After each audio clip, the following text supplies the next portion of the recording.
Welcome, everybody, to another edition of the Keep the Line Moving podcast. I am your host, Chris Gargano, the podcast that discusses leadership, life, and inspiration. Our guest this week is very inspiring. His name, Erik Coleman. You might recognize his name. He was drafted in the 5th round of the 2004 NFL draft by the New York Jets. He played 9 seasons in the NFL. And since then, he has retired, of course, and has a career that is also remarkable. He's currently the vice president at a company called NFP. He hosts a very popular betting show on the MSG network here in the New York City metropolitan area. It's called Odds with Ends. I love that title. And of course, he's done a lot of work with the NFL Alumni Association. He has a great story. It begins out on the West Coast. Erik will articulate it. You will love it. And I can't wait. Ladies and gentlemen, Erik Coleman. Erik, let's look at this. You grew up in Spokane, Washington. Take us back to your childhood, because I think it is so fascinating when someone reaches the pinnacle in an industry. Yours happens to be the National Football League. I mean, that's the top. So tell us about what you were like growing up, and then we'll uncover ways in which it motivated you to be what you were, which was a 9-year pro in the highest level of that sport. Well, okay, my family, first of all, I was born in Sacramento, California. And as I think at the age of like 6, we moved up to Spokane, Washington. I was a young, skinny, shy kid. And, I played all sports growing up. I was super shy, but I was kind of athletic. I was a little small. I played football, basketball, baseball growing up all through elementary school, middle school, through high school. And my life was, I had a lot of ups and downs in my life. My life was great up until about 5th grade. And, my parents got divorced and my father went back to California, and things started to unravel a little bit before he left. And, that's when, like drug addiction and I found out these kind of things were going on in my household. And so I was without my father for about 3 years. I didn't hear from him. And so my mother was a single mother, struggling with addiction, working to support us. And it was my brother and I. My older sister had left the house at the time. And so it was my brother, myself, my mom, and, we tried to figure it out. We did the best that we could do. I pushed my younger brother. I tried to hide him from all the negativity that was going on in our household. But at the same time, sports and my church relationship, my grandmother was heavy in my life. I had a lot of things to take me away from what was going on at home. And my mom did a great job of kind of hiding what was going on in her life. But sports were always my outlet. They were the way for me to get away from the realities of life, something that I could dive into and put my energy to and just be happy and just be a kid. And that's why I think I gravitated towards sports so much. But as I grew up, got through high school, things were tough. My mom actually, and I hate to sound like it's all negative about my mom, because my mother was a great woman, and she was a great mother to my brother and I and my sister. But she struggled, she had some struggles. So we went through a time where I was going through high school. I was started to get recruited for colleges and trying to figure out where I was going to go to school. And unfortunately, my mother went to prison. And so during that time, I went on my college trips. I tried to figure out where I was going to go to attend college. But it was kind of crazy because, I went through it. Once she went away to prison, I almost sacrificed everything and just kind of lost who I was as a person. I stopped caring. I didn't want to play basketball anymore. I didn't want to, take school seriously. And it was crazy because one of the coaches who was recruiting me, typically when you're getting recruited by colleges, coaches are always kind of kissing your butt. They're telling you how great you are. Oh, you would fit in well here at this university. We'd be a great fit. But I had one coach, Jim Zekis at Washington State University, who grabbed me and told me, he's like, Erik, you're messing this opportunity up. You have to pick up your grades. You have to work harder, or you're not going to be going to college. And it was kind of a reality check for me. I also had another coach, Terrence Reed, who was my high school basketball coach, who knew what was going on in my household. He grabbed me and pulled me to the side as well and said, listen, this is a great opportunity. I had several people in my corner that were pushing me and trying to lead me in the right direction and not trying to have me follow suit on what my peers were doing, what members of my family were doing. And, I had that opportunity to break the chain. So it was really a blessing to have those people in my life. So beautifully stated, and how you grew up and the challenges that you had. And you mentioned those two coaches, one at Washington State and one in high school at Lewis and Clark High School in Spokane. So tell us about what were the key ways that, let's start with your high school basketball coach. How did he get through to you? What was the language that he used to kind of shake you and say, hey, you have an opportunity here. This is not the way to do it. This is perhaps the way to go. Sometimes kids don't listen. Why did you listen? Yeah, I was always a kid. I knew right from wrong. I understood what was going on. And I understand that I wasn't going on the right path. And, Coach Reed pulled me into his office and kind of told me a little bit about himself, about his life growing up, and told me, explained to me that he understood what was going on. I had thought it was a secret to everyone. I thought I did a great job of hiding what was happening with my household. But, my coach was around my mother's age. He knew a couple of the same people, and he knew what was going on in my house. And so he came to me as a man. He looked me eye to eye. He said, listen, I know you're 16, 17 years old, but I got to talk to you like a man. You're living like a man right now. And I need to talk to you like a man and explain to you what is going to happen if you don't continue to work, if you fall off, if you fall down that path that your friends are going down. He said, this is what's going to happen. That's what life is going to be there for you. And you have an opportunity to break out of this mold, to break out of what you have been fighting against for so long. And he really just approached me and just hit me square in the face with it, and that there wasn't any, beating around the bush. He just hit me right between the eyes, and it really hit home for me. And I kind of understood, he helped me understand that I was setting an example for my younger brother as well. And that was something that I always held dear to my heart, is raising my brother and helping him be a man and helping him make the right decisions. And me falling astray was going to lead him astray as well. So it was a great talk from Coach Reed. He was hard on me that basketball season. He was hard on my brother. We were both on the same team. We'd have little arguments, and he would make the team run when me and my brother argued. Like, oh, the Coleman boys want to argue. Let's everybody else get on the line and run, and the Colemans are going to stand there and figure out what's going on. And until they figure it out, you guys are going to be running. And we never had an argument after that. So, Erik, okay, so Coach Reed, so let's look at this. So even though what he was saying to you, I love this because, you took it so well, and look at what you're doing today with 3 beautiful children, a happy man, very successful. So you took his, like you said, getting in your face in a positive way. And you always said, and you also said this, you always knew right from wrong. So I want to, if I may, transition to your mom. And your mom, she went to prison. She had substance abuse issues. Yet when you speak about her, you smile.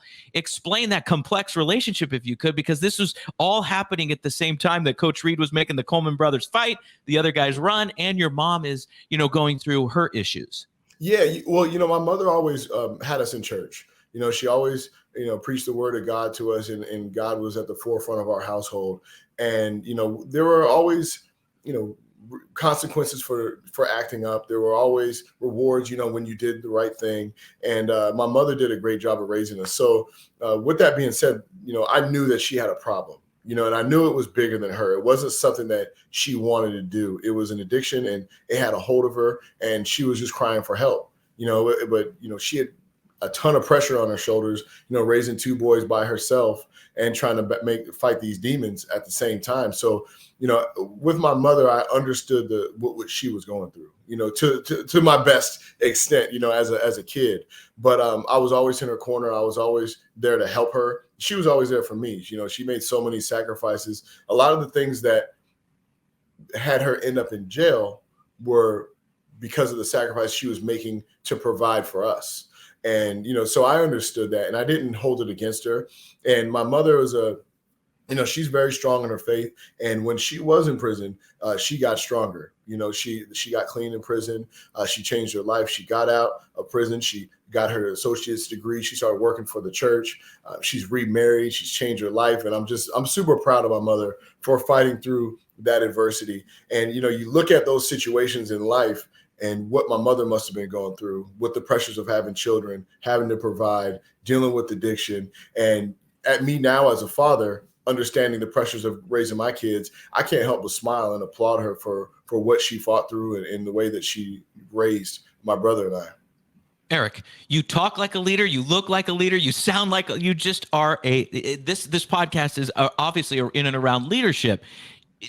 So what happened was when your mother went away, you became the leader of the family and to your younger brother.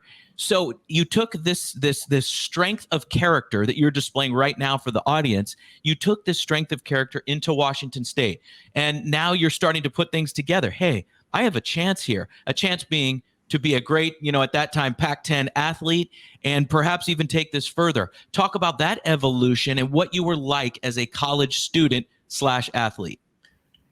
That's great, because the friend who I was living with dropped me off to college. My friend's family, the Black family in Spokane, Washington, great people. They taught me a lot about responsibility. They taught me a lot about accountability. I had to get a job. I had to do chores. My grades had to be a certain way, and it really just showed me the direction that I wanted to go in my life.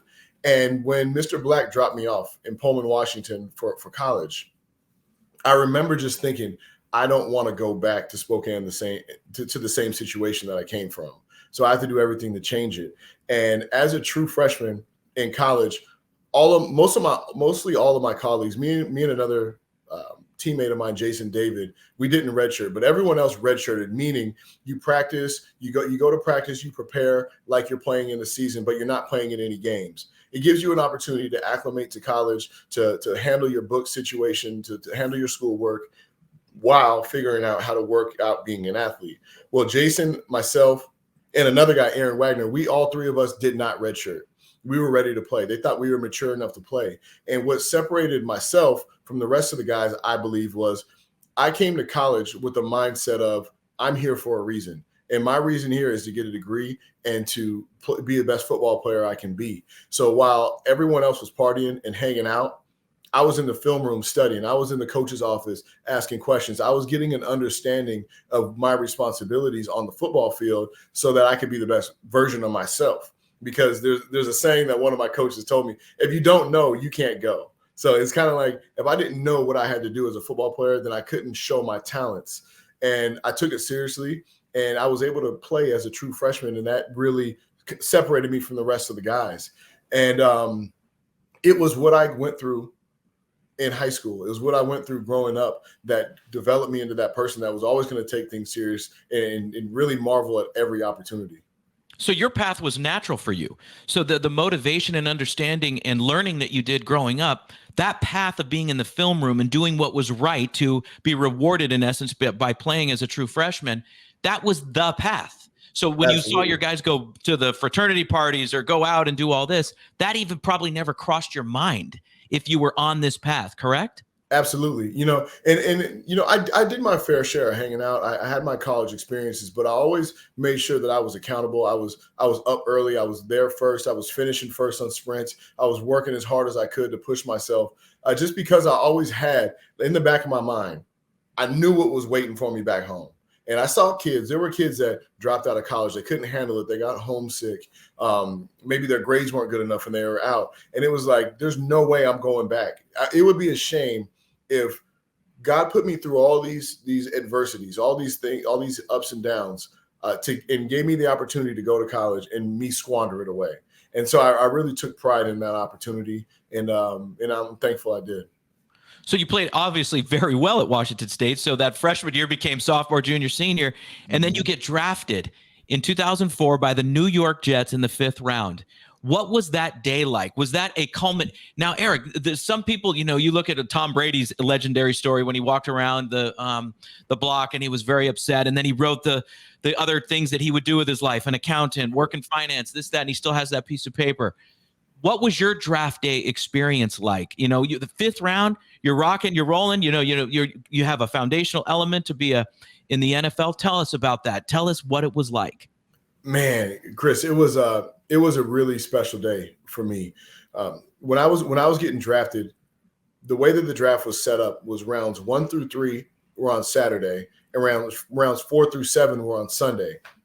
And I remember, while I was training, you kind of get draft grades. You have an understanding of where you're projected to be drafted. So I knew I wasn't a first day guy, just for I don't know what reason. Maybe I was too short, maybe I was too slow, whatever the situation was, but I wasn't a first day guy. So Saturday, I watched the draft. I enjoyed it. I watched my friends get picked up, and it was great. Like, oh, he's going to, the Bears, and he's going, whatever my friends were going. I was really happy for him. And Saturday night, I slept at my grandmother's house. My grandmother was out of town. I slept at my grandmother's house because I knew no one was going to be there.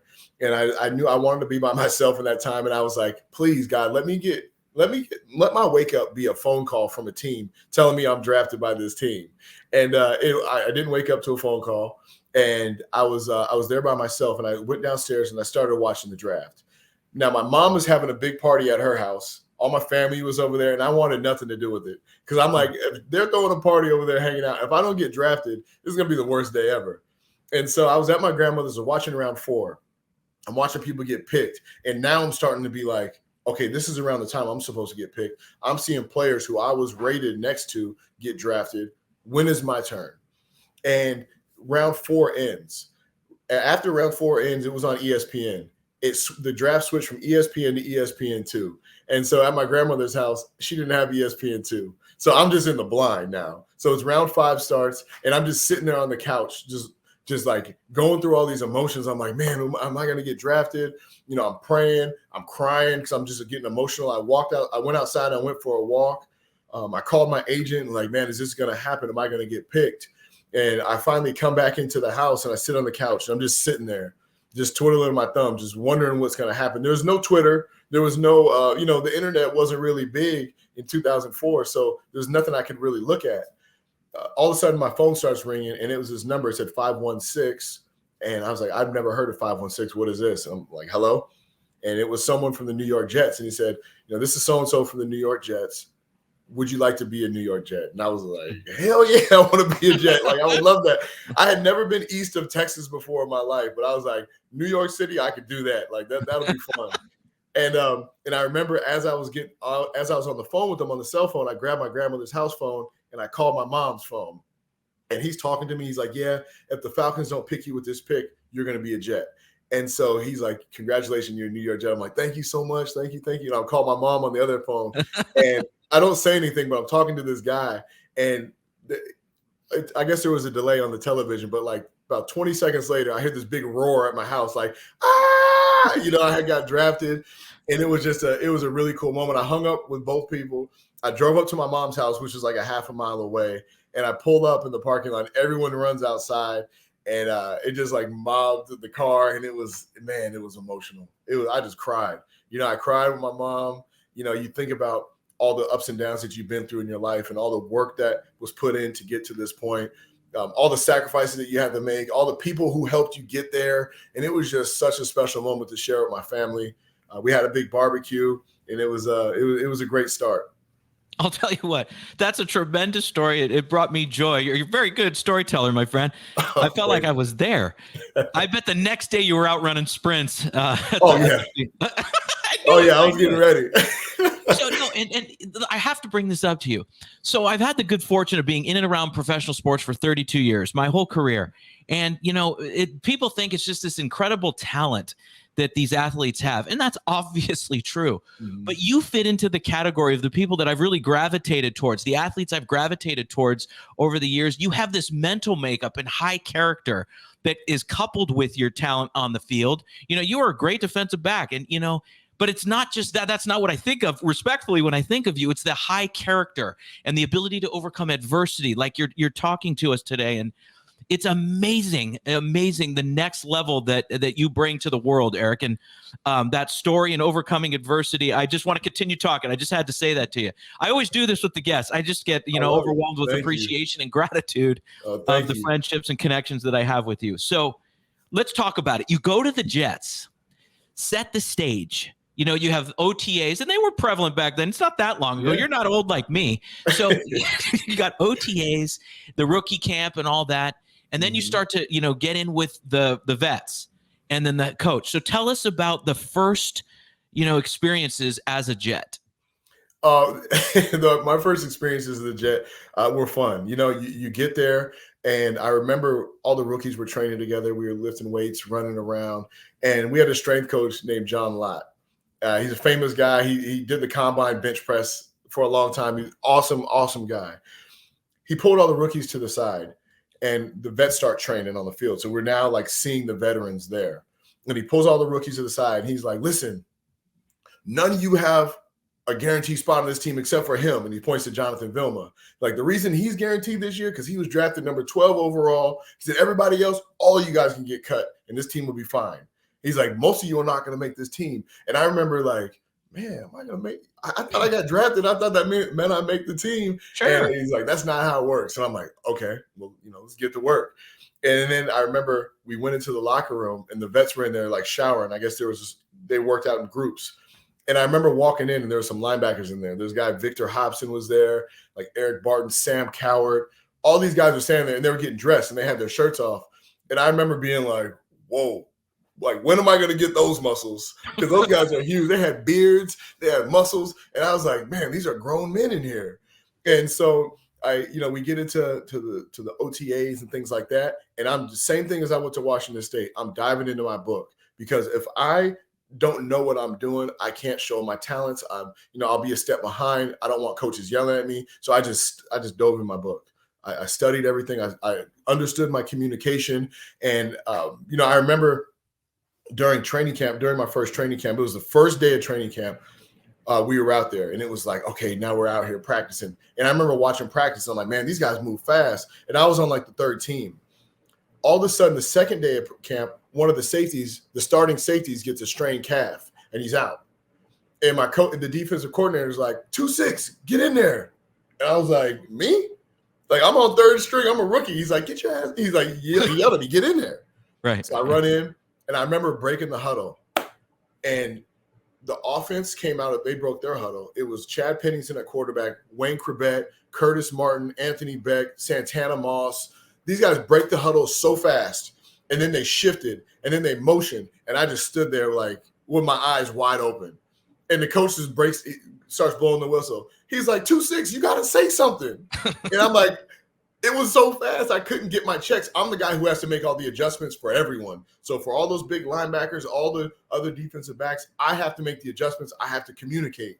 And so he's like, I don't care if it's wrong. If you're wrong, if we're all wrong, we're all right. Just say something. And I remember being like, okay, I can do this. And I remember I started getting the checks. I started flying to the ball. And then it just became a routine. It's just every time, no matter where the ball is on the field, at the end of the whistle, I need to be there. So I don't care if I'm lined up on this side of the field and they throw it over here. I need to touch the ball every time. And what happened was that started showing up on tape. Like, this kid, first of all, he knows what he's doing. He's a good communicator. He's at the ball every time. He hustles. He's outworking everyone. He needs to keep playing. And I ended up starting every single game that season. I played like 98% of the snaps. And I set a rookie record for the player performance scale where I played the most football of any rookie in the league. So it was a really special opportunity. I'm thankful to Coach Herm for letting me do that. It gave me the chance to play. And it was a great start to my career. All right. There's so much here that I love. So much here. So first of all, overcoming adversity, right? Like not knowing the checks or the calls in that initial breaking of the huddle. But hold on. So Erik Coleman, when faced with a difficult situation like shifts and movement around, you default to working harder, hitting the playbook, understanding, watching more film, probably communicating more with the coaches and Herm if necessary. So that's incredible. And then we'll dive into that more in a bit. But when you listed those players that came out of that offensive huddle, Anthony Becht, who's been on, Chad Pennington, Wayne Corbett. I don't know if you said Curtis. Curtis Martin, Hall of Fame running back Curtis Martin. You break the huddle. Let's dissect these folks. They're great players. But who helped you from a leadership perspective? Who did you look at that took you perhaps under their wing, gave you, either direct or indirect leadership help? Who did you look at as a pillar of strength to help a young Erik Coleman, 2'6", acclimate to the NFL? Wow, that was what was special about that Jets team is there were so many leaders and so many people that helped me grow into the person that I was. It was everyone from, from Eric Barton and Wayne Corbett. I remember there's a bunch of the fellas used to get together after practice and go to Houston's and sit around the bar order their food, and just talk for hours. And they invited me as a rookie there, and they would tell stories about what was going on in the league. And it was a big learning experience for me every time I got the opportunity to go break bread with them. There were guys like Curtis Martin, who played a big role. I was going through some struggles with my agent at the time. Preparation. I was just kind of trying to get an understanding of what this was like being a pro. How do I handle myself as a professional? So I remember looking around the locker room and being like, okay, who's been here the longest and had a lot of success? And I went and found Curtis, and I was like, Curtis, man, like, what do I need to do, to be a pro? And he's like, you have to take care of your body.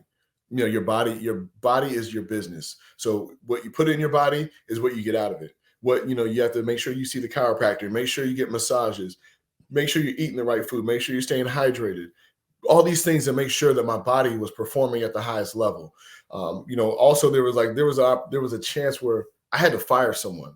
It was the first time in my life I had to fire my agent at the time because there was a disagreement. We weren't seeing eye to eye with some things. And I was scared to death. I'm 21 years old, 22 years old. And I'm like, Curtis, man, I don't know how to do this. And I remember Curtis telling me, he goes so calmly, because if you know Kurt, he's the calmest guy ever. He said, Erik, if you got a monkey and you got to cut off his tail, how are you going to do it? Are you going to do it piece by piece? Are you going to just take little chunks away? Or are you just going to cut the whole thing off and move on with it? And I was like, I got you, Kurt. And so I got the bravery up to go make that call. But guys like Curtis, guys like Eric Barton, guys like Chad Pennington, Wayne Corbett was a guy who helped me as well. Like, I remember we were doing one-on-ones in training camp, and I was a pretty good defender. I played cornerback in college. I played safety in college. So I had good cover skills. Every time I would guard Wayne, he would fry me. He would catch the ball on me every single time. And I remember at practice, I said, Wayne, why are you beating me every time? Like, why is it that you are beating me? Because no one else can beat me. I mean, I'm not saying I'm elite like that, but I'm having a tough time with you. And he said, because you're looking at my eyes. And if you know the way Wayne ran, he ran like this. And so he comes off the line of scrimmage, and he's trying to get your attention to make you look here. And if you look at the eyes can deceive you. You have to look at the waistline, because wherever that belly button goes, wherever that waistline goes, that's where your body's going. And he told me, he said, you got to keep your eyes on my waist, not on my eyes. That's why I'm beating you. And it was a really cool thing for him to help a rookie who was competing against him get better, because he knew it was all for the better of the team. That's a great point right there. He could have said anything to you because he wants to look good. He was an undrafted guy. Right. So he wanted to, he was very good, by the way. And he could have said anything to you, but he helped you. And that's a high character moment there for Wayne. So Coach Herm, you alluded to Herm, and I love the story about Curtis Martin, my goodness, and talk about a leader and talk about somebody who has a great platform and has really done some incredible things post NFL. But let's talk about Herm for a second. Anthony Becht, I had him on, and he said Herm was a great motivator of men.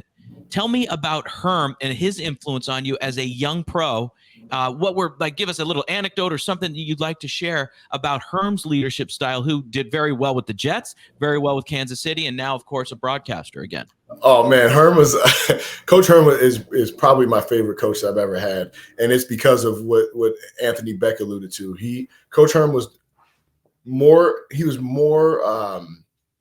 focused on making you a better person than a better football player, because he knew if you were a better person off the field, if you were a better man, then the football would come with it. We talked about relationship stuff. We talked about how to hold yourself accountable off the field. Just talking about being in the spotlight, all the different changes that come with being a pro. But I remember there were days where Jonathan Vilma and I, who were two rookie starters on the team, we would stay after practice every day and watch film and try to get an edge on our opponent. And Jonathan and I had to do a lot of communicating on the field. So we watched film together to become on the same page. And I remember Herm came in to one of our sessions and just started talking to us. And Herm started talking to us about the history of the game, how the game has evolved, what it used to look like when he played. Why do we do certain things in football? Where do they come from? There's a certain coverage. There's a certain technique when you're covering a wide receiver, and it's called walking through the 90s or walking through the 3-step. And you don't just start off backpedaling. You start walking first, and you watch the quarterback, then you start the pedal. And Coach Herm explained to us that he had actually invented that back when he was playing in Philadelphia, and he was creating all these interceptions and creating a lot of big plays because he just slowed down and took his time. And Herm always took time to talk to you on a personal level to make you feel that you were appreciated as a person, not just a football player. And I really appreciate Herm for doing that. What you just said about Herm, his ability to connect with people above and beyond, bump and run or whatever, his invention of the walking before running and as a DB in Philadelphia. Talk about the importance of that connection in leadership. Now, the transcendent nature of a human-to-human connection that Herm had with you, and that you've probably seen now in your post-NFL life, and how important that is. And by the way, your memories of these anecdotes are incredible. I feel like I was in the locker room, and this is, a good 15 years, a little bit more. So I commend you on that. But tell us about the importance of the human connection by way of leadership. The human connection in leadership is probably the most important aspect of it. It's one thing to sit on your pedestal and tell everybody what to do and what they need to change and all that. But if you can connect with someone, if you can meet them where they are and help them get an understanding of how to become the best version of themselves, that's it right there. That's the key. When I think about Herm, some of the reasons why I respected Herm, because one, he lived what he preached about. He would preach about, treating people right, treating people with respect, working hard, being accountable. And as you watched Herm, as you watched him move, as you watched him operate, you would come to the training facility at 6 a.m. and see Coach Herm out there on the field doing sprints. And it's because he's holding himself accountable. He's putting his health in place. He understands his position as a leader, and he's walking the walk. And when you walk the walk, a lot of times you don't even need to say anything, because a lot of leaders aren't as vocal as you would think they are. A lot of times you lead by example. I talk about Curtis Martin. He's a guy that was as quiet as a church mouse. But when you watch Kurt at practice, when you watch him work in the weight room, when you saw him take care of his body, you saw how Curtis dressed and presented himself. I just wanted to be like Kurt. I wanted to be like that. I wanted to look sharp when I went to the game. I wanted to wear a suit. I wanted to be professional. When I studied, I wanted to make sure that I was staying after hours. When I was lifting weights, I wanted to make sure I was doing more than what was just asked of me. And after practice, I wanted to get more sprints, because that is how Curtis got to be a Hall of Famer. And if Curtis is working this way, I'm just going to follow his lead. And you see guys go the other way. You see guys cheat, cut corners, their careers don't last, and you understand that that's not the way to go. And so when you're talking about leadership, I always say lead by example. You be accountable, be the hardest worker. All these things rub off on people, and they make them want to follow what you're preaching. And same could be said about you. The same could be said about you, as we've uncovered today. And I know your history, but the detail by which you've shared with us today has allowed us to see that you were there for your younger brother, there for your mom, there for the rest of your family. And then when you got to, out of high school into Washington State, you worked harder. When the other of your buddies would go this way, you would go over here and study more. So how did your character and work ethic benefit you? I know I'm fast forwarding it a little bit, but I want to really be useful here to the listeners, because you've done some amazing things post NFL. So how did your work ethic and everything you did as a football player help you in your transition into the non-sports world, if you will? Everything that I learned in football transitioned quite easily, after sports. I understood when I got done playing football and I went into the workforce, I knew that I didn't become one of the best football players in the world overnight.